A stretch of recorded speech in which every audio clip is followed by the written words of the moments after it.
গুহার ঘাট অত্যাচারী অনাচারী এই মহাভার পৃথিবীয়ে কাণ পাতি রয়েছে সেয়ে গুহার কর্ণর বাবে মই যুগে যুগে যুগে যুগে যুগে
পাণ্ডৱসকলে বহুতো বনবাসত বহুতো কষ্ট পাইছে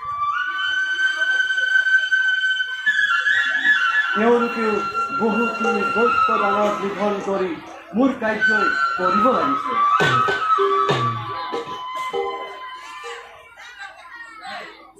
তথাপি এতিয়াও বহু ৰজা প্ৰজা মদগৰ্ভী ৰজাই পৃথিৱীক কৰিছে উন্নয়ন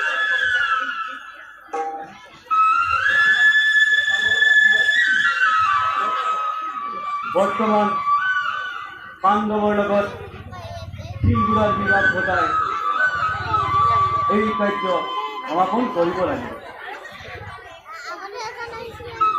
লগতে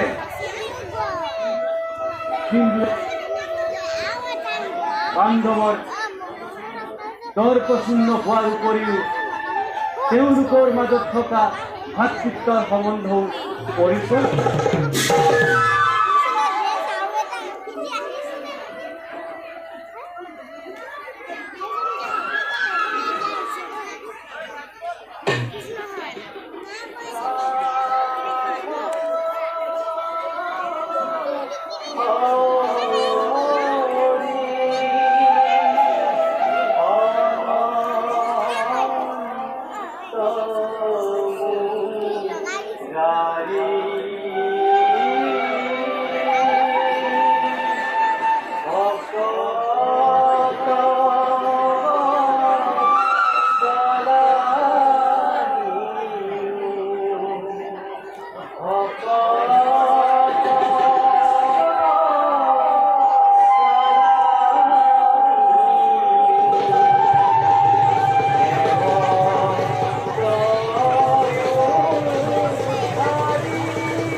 দাখল হেৱা কৰিব গ্ৰহণ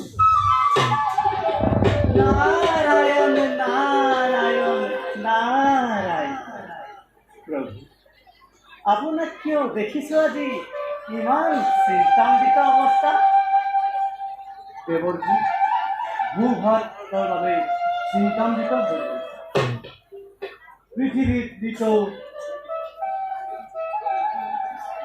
বুকুত বহুতো অন্যায় হৈছে।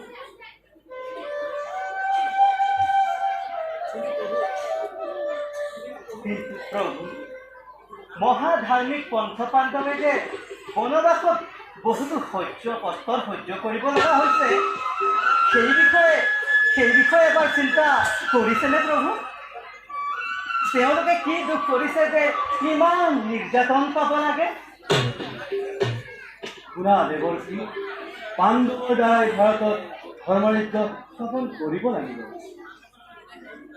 পাণ্ডৱৰ লগত হিন্দুৰ বিবাদ ঘটাই তেওঁলোকৰ গৰ্বশূন্য হোৱাৰ উপৰিও ভাতৃত্ববোধৰ পৰিচয় কৰাব লাগিব। তোমাক এই দায়িত্বভাৰ দিলোঁ। যেতিয়াই আৱশ্যক হয় তেতিয়াই অংশগ্ৰহণ কৰিবা। কি যে তোমাৰ বিচিত্ৰ লীলা! তোমাৰ এই লীলাকে চাই এই নাৰদ একেবাৰে আপুনি পাগলা। মহাপৰাক্ৰমী সিন্ধুৰাৰ লগত পাণ্ডৱৰ বিবাহ! কি চমৎকাৰ প্ৰভু, কি চমৎকাৰ!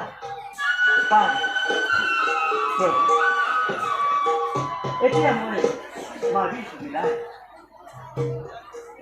গাছেৰে পুনৰবাৰ প্ৰণিপাত জনাই দ্বাৰকা ভৱনে দেখিলোঁ ফুলৰ পূৰ্বাগে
মাঝে কিমান আৰু দুখ কষ্ট সহ্য কৰিবা। দৈত্য দানৱৰ লগত যুদ্ধ কৰি কৰি এই স্থানত হৈছো উপস্থিত। ভাইহঁত, মনলৈ বিঘাত ভাৱ নানিবা কদাপি। ধৰ্মত থাকিলে ঈশ্বৰে আমাক সদায় বিপদত ৰক্ষা কৰিব।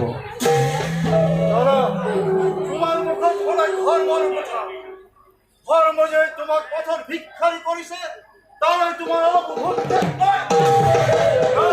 আমি সকলোৱে আজি এই বনবাসত ভোগ কৰিব লগা হৈছে। তথাপিতো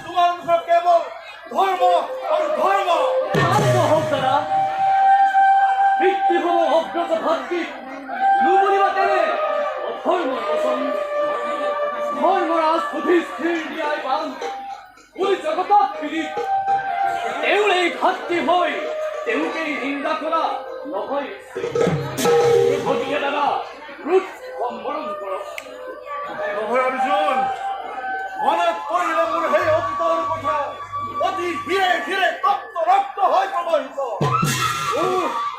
ইমান স্পৰ্ধা সেই পাতি কৌৰৱৰ পাহাৰেৰে এই পাণ্ডৱ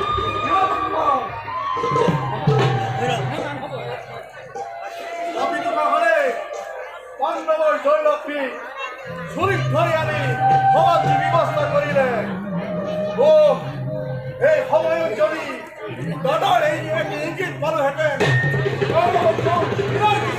ধৰি ল'ব শান্ত হওক দাদা অনৰ্থক উত্তেজিত হৈ মনলৈ অশান্তি নাহিব শৰীৰত এক বিন্দুতে চহালৈকে অন্যায়ক প্ৰয়োগ নিদিব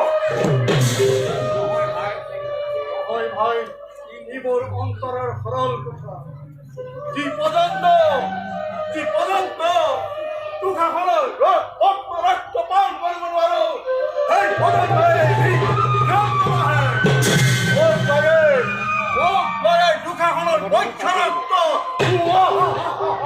শান্ত হওক দাদা অৱশ্যেই প্ৰতিজ্ঞা পূৰণ কৰিব লাগিব সত্য ৰক্ষাৰ বাবেহে আমি বলবৎ কৰিছো নহলে ভাবি চোৱাচোন দাদা দুৰ্যোধন এটা ক্ষুদ্ৰ বীৰ এই দুৰ্যোধনক পাণ্ডৱেহে আমি উদ্ধাৰি কিন্তু দাদা কৌৰৱৰ পৰা প্ৰতিশোধ লোৱাটো নহয় বৰ্তমান সুসম্বৰণ কৰি আমি অগ্ৰসৰ হৈ আছো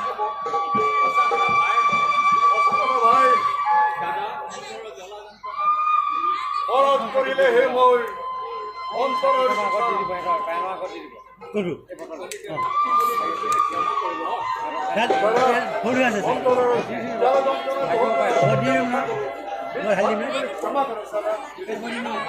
উঠাও ভাই তোমালোকৰ ওপৰত মোৰ কোনো আক্ষেপ নাই এতিয়া বলা মোৰ নিত্য পূজাৰ সময় চাপিল সকলোৱে